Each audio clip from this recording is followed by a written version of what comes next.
Well, hello everybody. Welcome to OTC Fish Keeper. And you may be wondering from the title there today, what is it exactly that I can't believe I just did? And you may recall a week or so ago I did a brief video on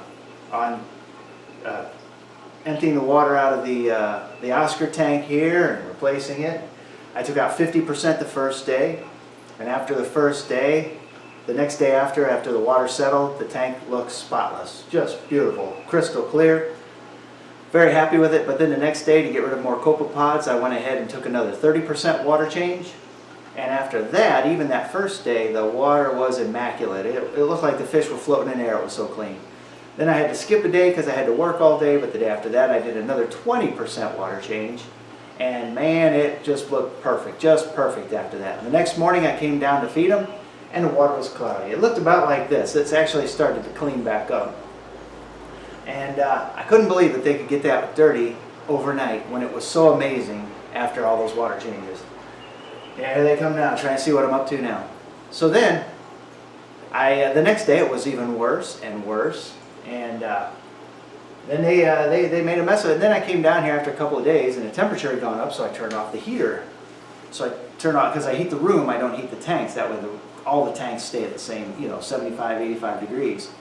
So turned off the heater, and I thought, wow, that heater really makes a lot of noise because it's so quiet in here now with that heater off. Then I realized, when I drained the tank the last time, I forgot to turn the filter back on. So no wonder it got filthy. So I cannot believe I forgot that. Luckily, I did at least still have the sponge filter in there that's just kind of in there for show and to get through the nitrogen cycle. Although if you look at it now, the Oscars told me what they think of that sponge filter. They've been pretty rowdy the last couple of days.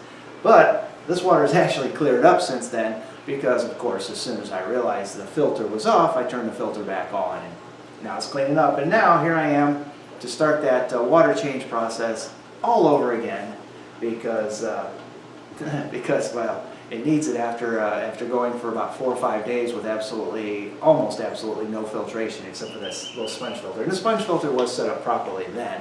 The Oscars just did this last night. They do not like that sponge filter. I think I need to take that out. But anyway, I just thought I'd pass that on and let you guys know, hey, don't forget to turn your filters back on after you do a water change. See you next time.